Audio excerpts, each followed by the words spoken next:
সেটি তো কোনো অসুবিধা নেই। কিন্তু সমস্যাটা হচ্ছে আমাদের রাজনৈতিক প্রতিযোগিতাটা কখনো কখনো প্রতিহিংসায় রূপ নেয়। এটাই হচ্ছে আমাদের এই জায়গা, এবং এখান থেকেই ফ্যাসিবাদ ফ্যাসিজমের জন্ম হয়, এখান থেকেই ফেরাসিয়াস মেন্টালিটির জন্ম হয়, এখান থেকে অ্যানার্কি হয়, এখান থেকেই পিপলস সাফারিংয়ের মধ্যে পড়ে। এই ক্ষেত্রে দায় কিন্তু কোনো শুধু রাজনৈতিক দল না, দেশের জনগণের, বুদ্ধিজীবী মহলের, এবং যারা এই যে আমাদের আজিজ ভাইদের মতো যারা আছেন ওনাদেরকে।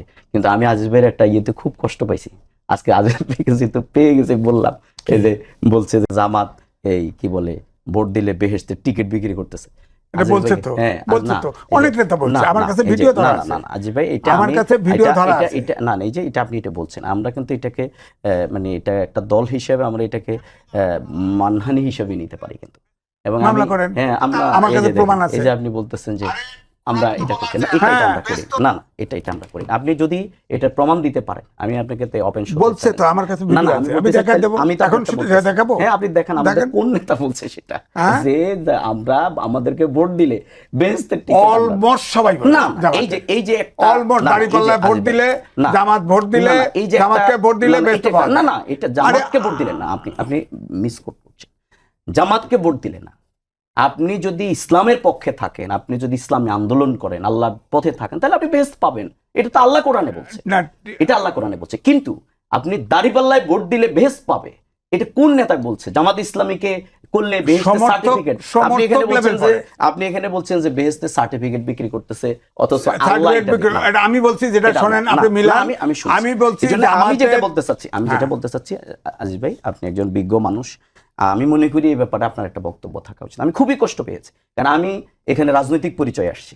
আমি কিন্তু সোনার বাংলা পত্রিকার সহকারী সম্পাদক। কিন্তু আপনি যদি সাংবাদিকতার পরিচয় আসেন, তাহলে তো আপনাকে একটা মোটামুটি জায়গা থেকে, নিউট্রাল জায়গা থেকে ডিসকাস। হ্যাঁ, নিউট্রালি বলছি। শোনেন, জামাতের সেক্রেটারি জেনারেল বলছে আল্লাহ তৌফিক দিয়েছে, কোরআনের আইন আমরা বদলাবো। আস্তাগফিরুল্লাহ বলছে তো, আছে আমার কাছে এটা। আপনি কিভাবে বলতে পারেন? ভিডিও আছে, আপনি বলা হয়েছে, একজন বলছে এটা এআই করছে, আমি তাকে দিছি, রেফার করছি। আপনি জামাতে এই যে আজকে আপনি আবার, আমি একটু আগে বললাম আপনাকে আমরা লিগ্যাল নোটিশ দেব, আপনি কিন্তু লিগ্যাল নোটিশ দ্বিতীয়টা রাইজ না লিগ্যাল অ্যারেস্ট করেন না। শোনেন, আওয়ামী লীগের 5 বছর, শেষের 5 বছর একমাত্র আমি আসছি, আমাকে প্রত্যেকটা মুহূর্তে মেরে জামাত ইসলামীর সেক্রেটারি জেনারেল, আমি আপনাকে চ্যালেঞ্জ দিলাম যে বাংলাদেশ জামাত ইসলামীর সেক্রেটারি জেনারেল এটা বলছে, এটা যদি আপনি প্রমাণ করতে পারেন, তাহলে আপনি যে শাস্তি দেন আমরা সেটা মেনে। আমি এখনই আপনাকে দেখাচ্ছি। আপনি কি জামাত ইসলামী সেক্রেটারি জেনারেলকে এত পেয়েছেন যে তিনি উনি খুবই শিক্ষিত লোক, শোনেন, উনি পলিটিক্যাল সায়েন্সে ঢাকা ইউনিভার্সিটিতে ফার্স্ট ক্লাস পাইছেন। অনেক ফার্স্ট ক্লাস, আলারা অনেক উল্টা কথা বলে, এগুলো কথা না। আমাদের দলের উনি একটা রিপ্রেজেন্ট করেন, উনি দলের সেক্রেটারি জেনারেল। আপনি সেক্রেটারি জেনারেল সম্পর্কে এরকম কথা বলতে পারেন না, অসম্ভব। আপনি আজকে দেখেন আপনার ব্যাপারে কত কথা কার্ড দিয়ে ছেড়ে দেয়, আমার ব্যাপারে দেয়, তাহলে আপনি ফেসবুকে, আমি এই কথা বললাম তো, আপনি বার করে দেখেন, বাসের কেল্লা থেকে শুরু করে 1.5 লাখ লোক পক্ষে আমার কন্ডেম না। তাহলে আমার 14 গোষ্ঠী আমি আপনাকে চ্যালেঞ্জ দিলাম, যে জামাত বেহেশতের সার্টিফিকেট দেয়, আর জামাতের সেক্রেটারি জেনারেল বলছে কোরআন পরিবর্তন করা, এই যে আমি দিচ্ছি, এখন বার করে দিচ্ছি। না, আপনি এটা বের করেন।